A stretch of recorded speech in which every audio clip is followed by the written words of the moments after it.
right. Good morning, guys. It is Thursday. I know we moved the last arrow to Thursday this week. Lakin had to make a change in her schedule, so um, we're doing it today.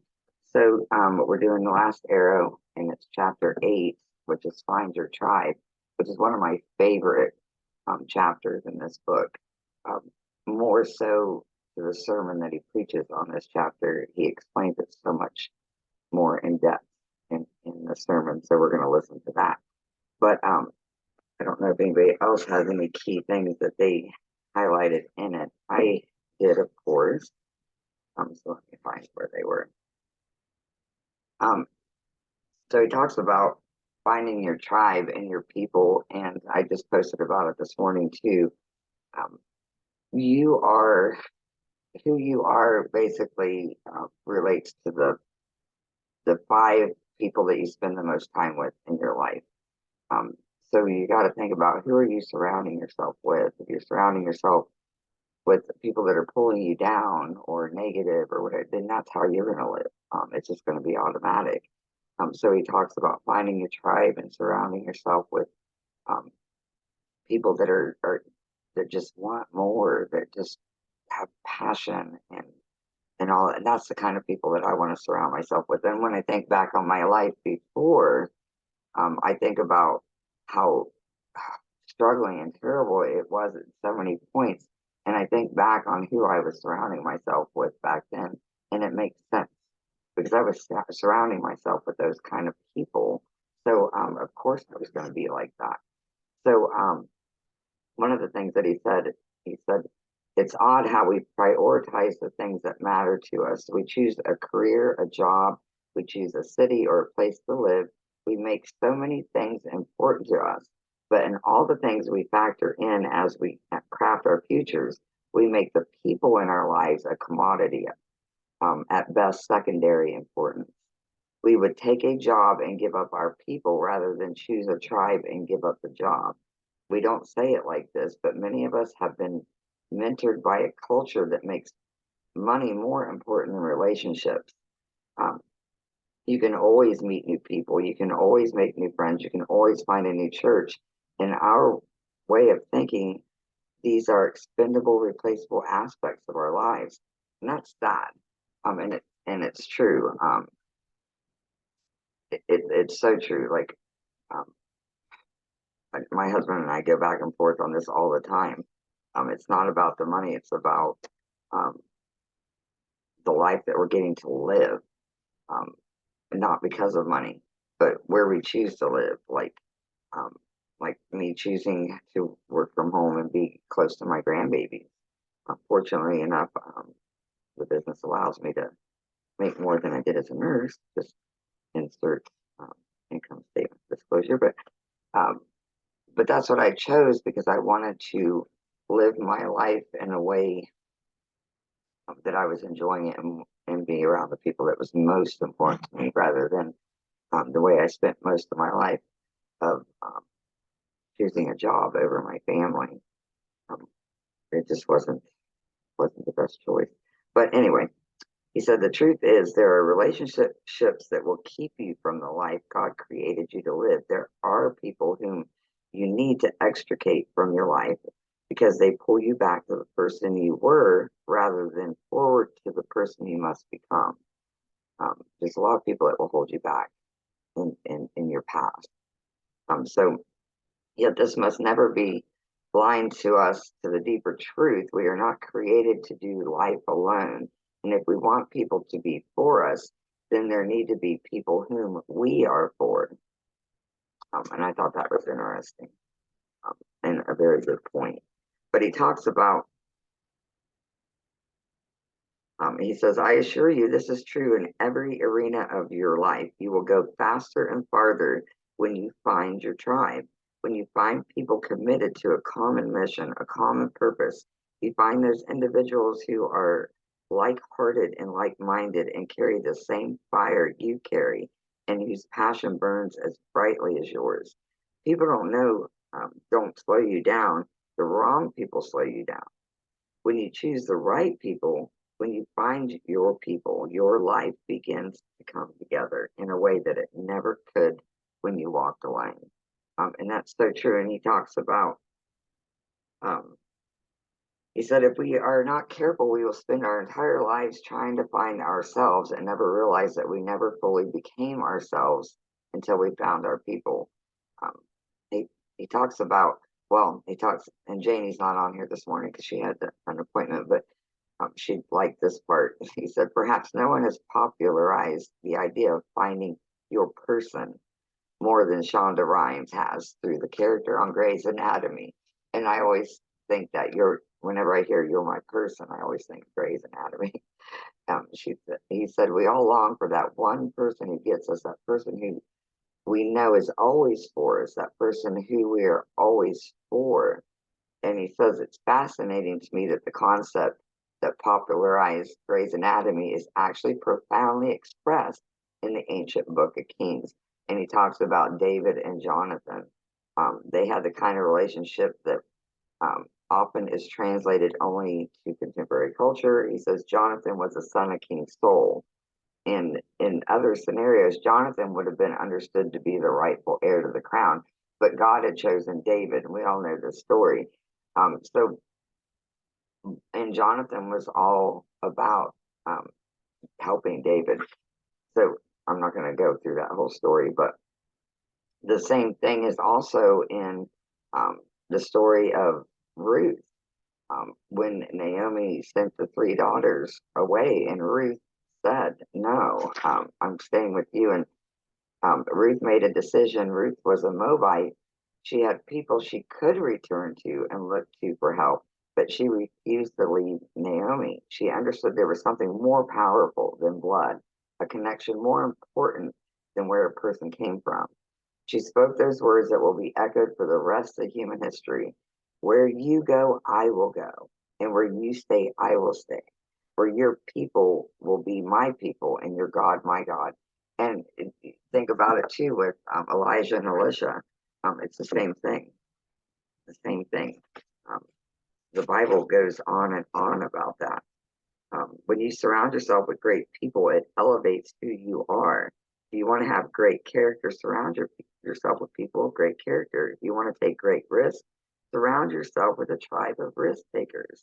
If you want to live a life of adventure, then choose a tribe that makes a life an adventure. You will become who you walk with. So imagine the implication if you decide to walk with Jesus.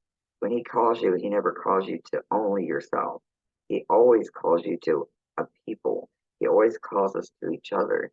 And it's so true. And he'll talk about this in the sermon. Make sure there wasn't anything else. But if you think about it, I think about this all the time. If you're not growing in your faith and you're not growing in your life, or like you just feel like a hamster in a wheel, look at the people that you're surrounding yourself with. Are you surrounding yourself with people that just want to stay on that hamster wheel? People that don't have strong faith, people that don't want more. You're going to be like those people. That's just how you're going to be, because you're not going to know of anything else. Sorry, my foot fell asleep. So let me share my screen, and you guys can listen to what he has to say about this. So good. There you have it.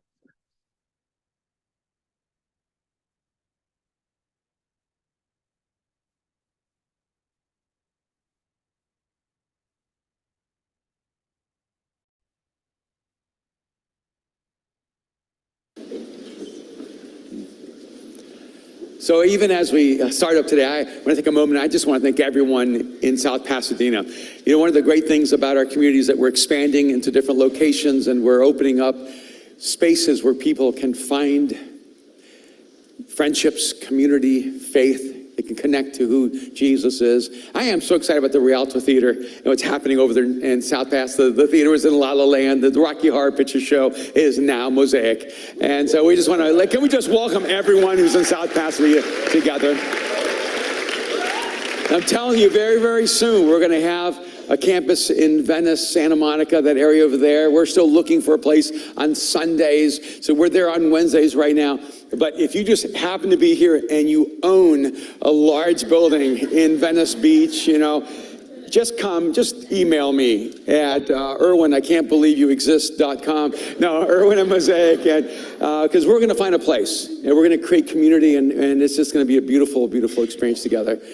We would have never guessed we'd be here on Hollywood Boulevard 7, 8 years ago, and here we are. And so many people have crossed through this territory. And I cannot tell you how many friends I have who walked in one door saying, I'm an atheist, and walked out the other door saying, I've met the God who loves me, and I've entrusted my life to Jesus. And it's been an incredible thing over the years. So if you've been coming, we've been in a series on The Last Arrow, this book that I wrote a few months ago, and it's really focused on how to live a life without regret. It breaks down the characteristics of women and men who seem to live the life that they were created to live, and who seems to somehow never settle for less.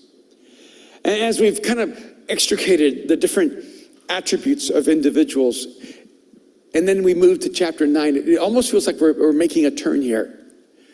Because many times the characteristics that you take on are so internal, but it takes a while before you see them expressed externally. But chapter 9 is called Find Your People.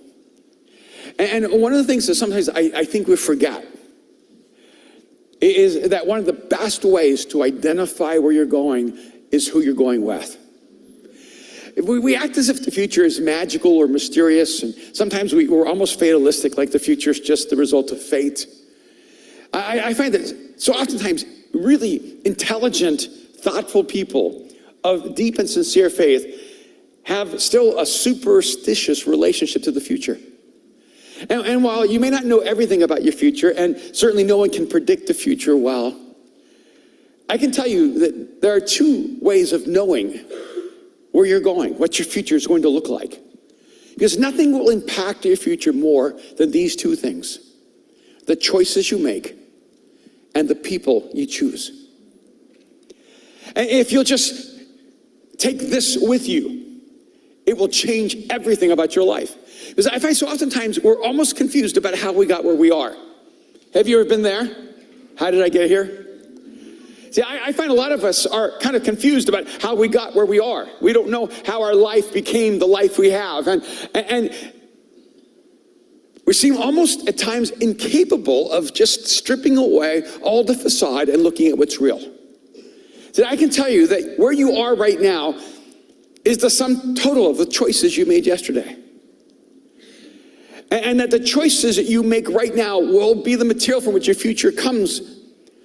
But one of the best ways of being able to assess if you're going where you hope to be going, if you're becoming the person you hope to become, if you want to find a way of gauging the temperature of your soul and seeing if you're going to create the future you long for, then you need to look at the people in your life.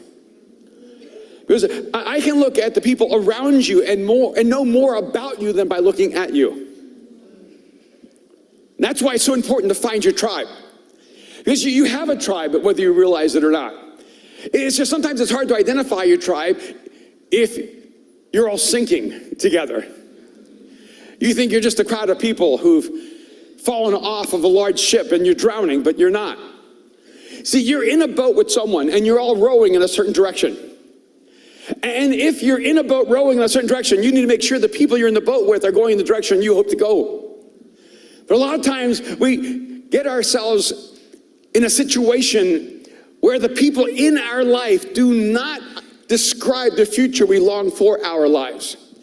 And I'll talk to so many people who are so frustrated with their lives. They're just so done with the life they've lived, with the person they are, and they want so badly to change.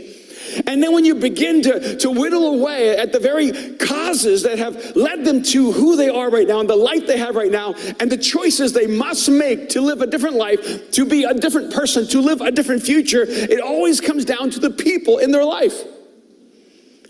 I find it's amazing. Sometimes I go, I want a new life with the same old people. There's a reason why people come together, why they're drawn to each other. Have you ever noticed that depressed people find each other? Negative people find each other? Optimistic people find each other. Hopeful people find each other. And so you have to decide, what kind of future do I want? What kind of person do I want to become? And are the people in my life, the tribe of people that will carry me forward to the life and the person I'm committed to? If you want a hopeful future, you're not going to get it by being around despairing people. If you want a future free from bitterness, you're not going to find it if you spend your life with people who do not forgive. If you want a future filled with adventure and courage, you will not find that future if you spend your life with people who want security and safety. If you want to know what your future looks like, look at the people you're committed to and who are committed to you. Find your tribe, because that's how you will find your future. So it's so important then to realize that there are some people in life. Have you ever had people in your life you just sort of, your role in their life is to pull them up? And sometimes your role in life is to carry them. Sometimes your role in life is to go back, pull them out of the pit and pull them back up and bring them along again. Have you ever had people in your life, okay, right now my role in their life is just to kind of pull them forward? Which is a beautiful thing. What you have to be careful of, though, is that those are not the only kind of people you have in your life. Because if everyone in your life is trapped in the past you do not want, you need to be careful, because eventually they'll pull you back to the past you thought you left behind. You have to have enough people in your life whose ropes are attached to you, and they're pulling you forward to the future you're committed to. So if there are more people pulling you forward than there are people pulling you backwards. Now, one of the things I love in the scriptures is when the scriptures pull back the curtain and give you the backstory of someone's success. Because when we think about history, and not just biblical history, but just human history, it's almost as if history is about individuals. Napoleon, Caesar, Alexander, Cleopatra. It's as if history was all about individuals, and their unique greatness is what shapes humanity's story. We act as if there was no Egyptian empire behind Cleopatra. There was no Greek empire behind Alexander. There's no Roman empire behind the Caesars. If you ask Napoleon, there may not be any France, but there was a France behind Napoleon. No matter how great a person is, no matter how great their accomplishments, no one on this planet has ever accomplished anything meaningful by themselves. And there's this one particular passage, because one of those people, our Napoleon, our Churchill, our Alexander in the scriptures would probably be David. And David is that iconic person that just seems to be cut from a different material. He's a musician and a warrior. He's an artist and a conqueror. He's a king and a harp player.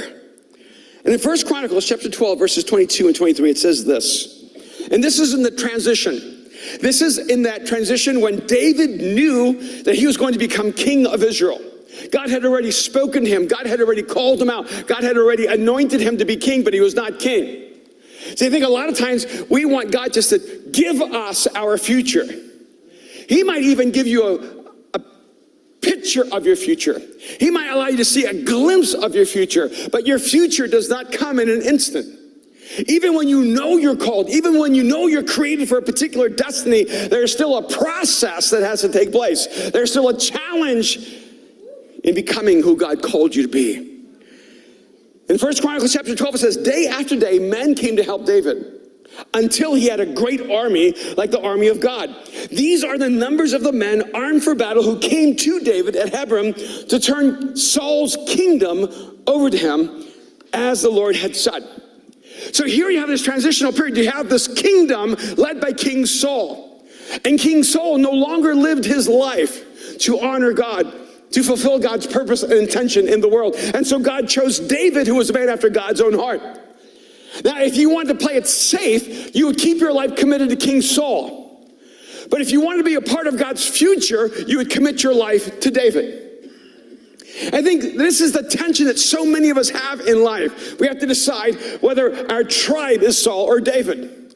Whether we're going to hold on to the past or be a part of creating the future.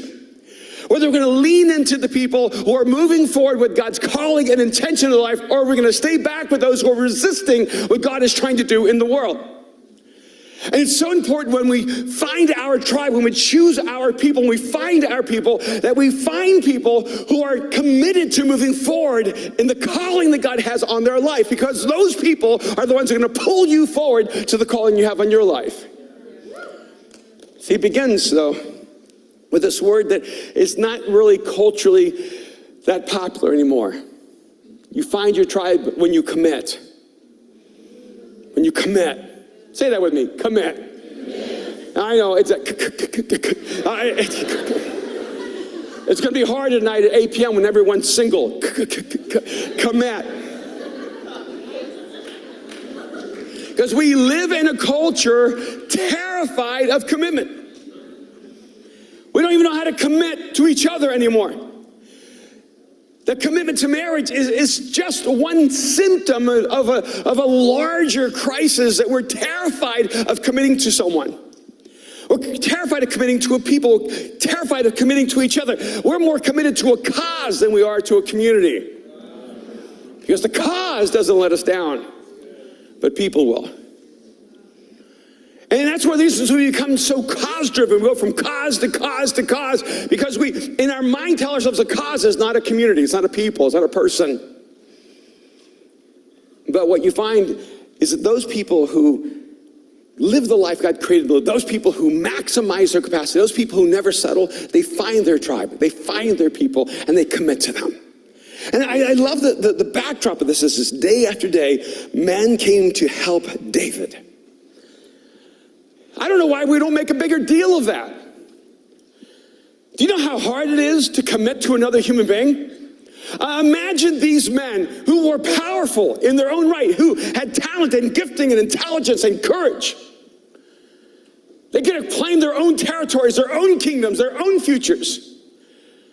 But they came day after day to help David become the person God called him to be.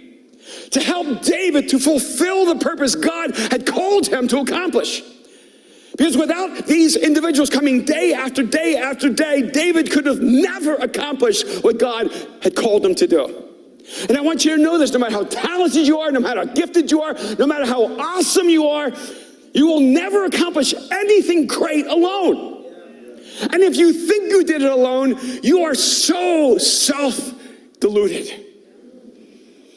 I think it's one of the things I love about watching sports teams is realizing that no matter how great the individual is, without the team, their talent diminishes. Even in boxing, that seems like a singular, isolated sport. Two boxers in a ring, isn't it just about them? Not when you begin to look at the backstory, the managers and the trainers. A boxer can lose his career by having the wrong manager and the wrong trainer. Even when the person gets in the ring by themselves, they did not get there alone. All great accomplishments happen because other people decided to come and help you. They committed their lives to you. So I want you to, first of all, to realize this. God has people waiting to commit to you. I mean, I find it to be so helpful. You ever just feel like, I'm alone, God, help me. I don't know how I'm going to get through this. You ever just felt paralyzed because you're so afraid of the future? Wouldn't it change the way you engage today if you believed that God had people day by day by day coming into your life to help you? That God was waiting for you to have the courage to step out, waiting for you to have the courage to become a part of a people, to have the courage to believe that if he calls you, he will also connect you, that there are people coming every day to help you. I mean, it would just change your whole posture to life, wouldn't it? I'm convinced that's a part of what the church is. See, it's where we commit to each other.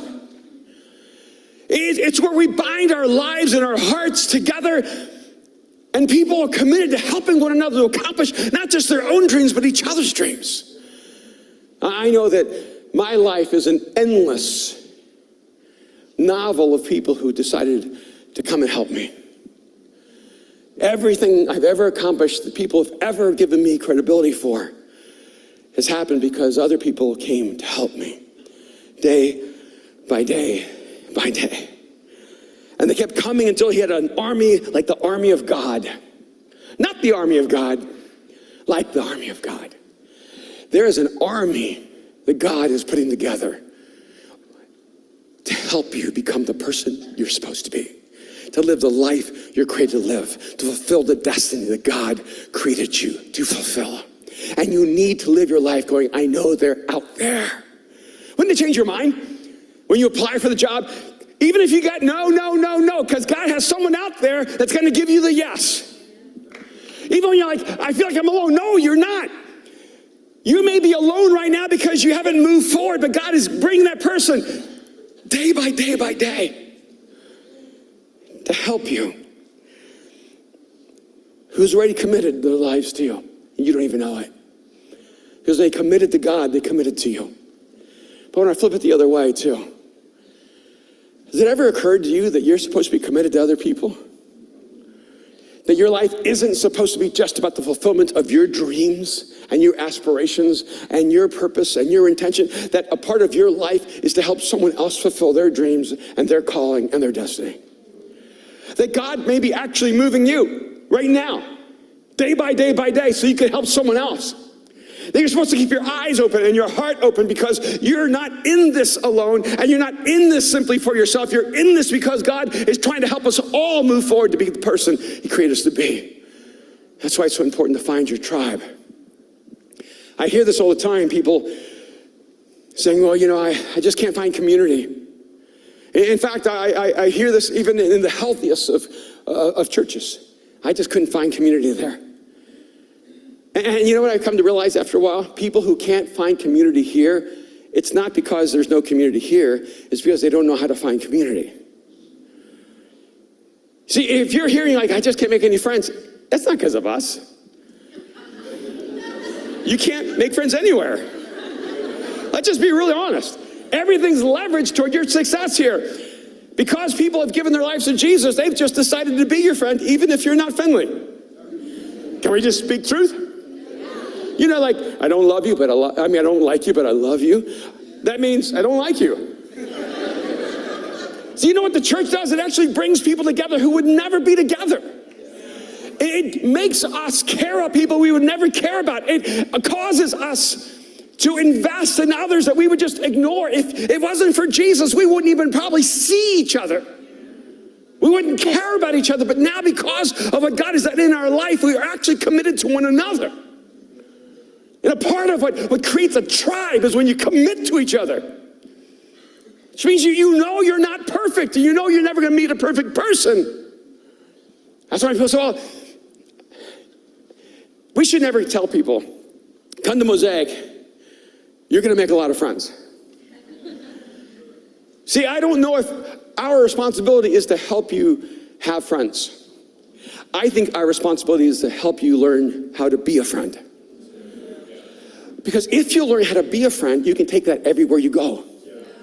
You can take knowing how to be a friend to work, into your community, into your neighborhood. If you relocate and you move and you go across the world to Iowa, and if you're in some foreign land and you're like, what do I do? I have a skill I learned in community, how to be a friend. Because if you know how to be a friend, you have exactly what you need to have a friend. But you have to commit.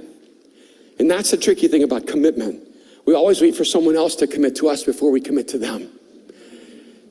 So you have to decide, are you the more courageous one? Are you the more noble one? Are you the more mature one? Because that's the one who commits before the other. David had men who came to him day by day by day, committed to David's success with no promise of their own. And they became like an army. And they came to David to turn Saul's kingdom over to him. See, when you see God working in someone's life, you need to lean in and help that person move forward. That's a part of what we do together.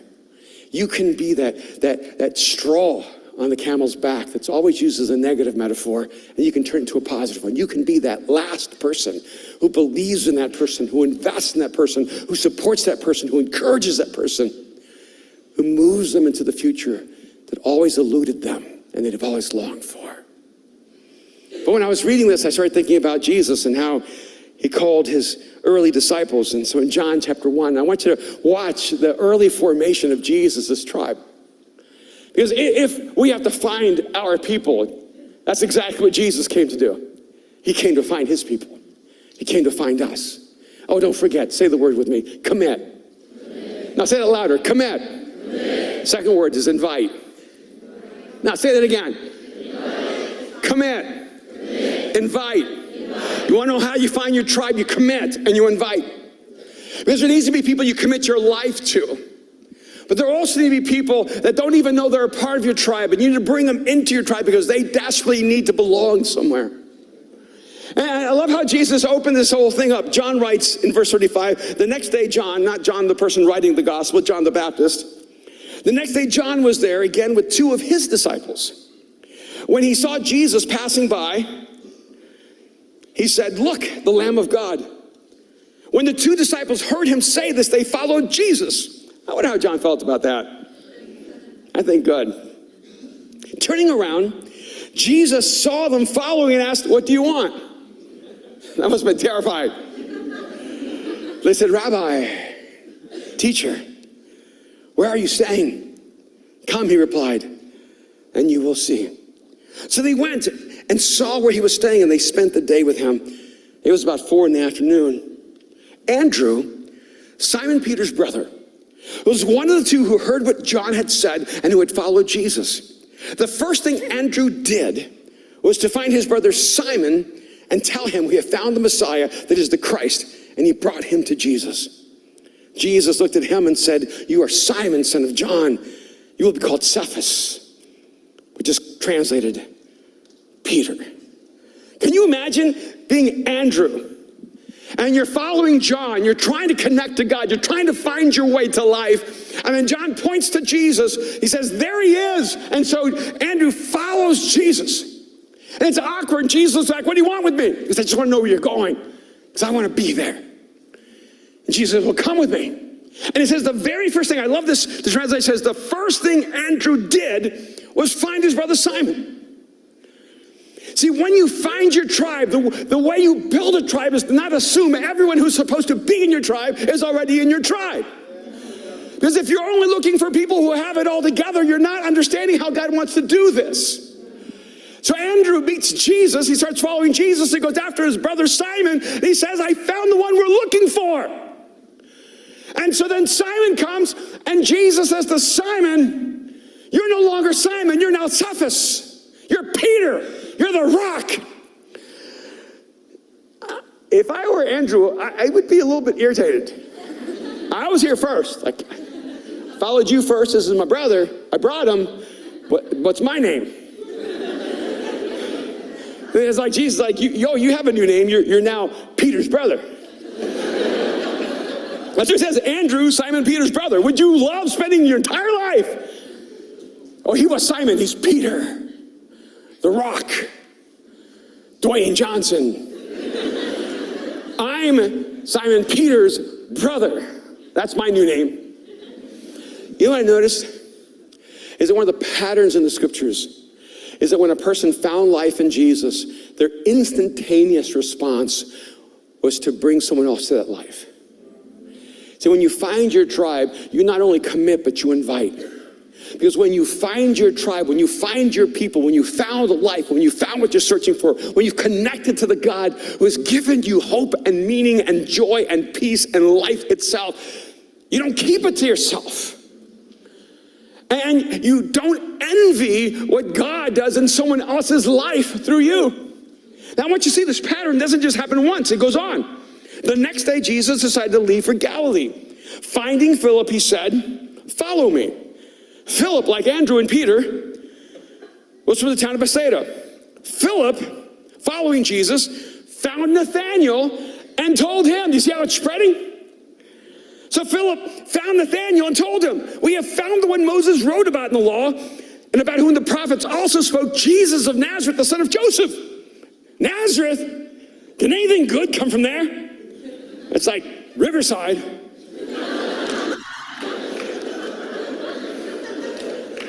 If you're from Riverside, you know what I'm talking about. And Nazareth, can anything good come from there? Nathanael asked. Come and see, said Philip.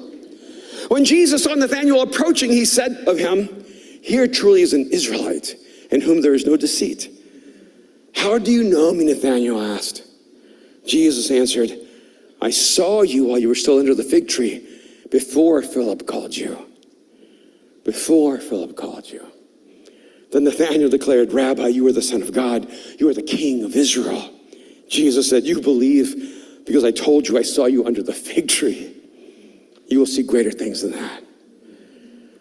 And so now you're Philip, and you're following Jesus. And you're so overwhelmed by the fact that God has stepped into human history, that God himself has taken on flesh and blood, that God has fulfilled his promise. That you go and you find Nathanael, but Nathanael's under a fig tree. You're like, come on, I found what we're looking for. And Nathanael's not even open to it. He says, there's no way. Because I'm telling you, I know he's from Nazareth. Nathanael's like, nothing good comes out of Nazareth. I'm not going. You just come with me. Philip has to drag Nathanael there. And what does Jesus do? He doesn't even talk about Philip. So, good job, Philip. Way to find Nathanael under the fig tree. He just starts talking to Nathanael. Here's a man without deceit. See, if I'm Philip, like, what about me? Got a little deceit, but I found Nathanael. You ever feel like God just keeps overlooking you? You just see someone else? So you know what I love about this movement that Jesus starts? When a person finds life, they're eager, even desperate, to share that life with the people in their life. To invite becomes a natural part of the tribe. Philip didn't care that Jesus highlighted Nathanael as a man without guile, without deceit. He celebrated that the person he loved met the one who is love. See, Andrew never felt as if he was somehow shortchanged because Jesus changed Simon's name to Peter. Because that's exactly what love does. It compels you to share it and give it away to other people. Have you ever felt so overwhelmed by what Jesus has done in your life that you had to invite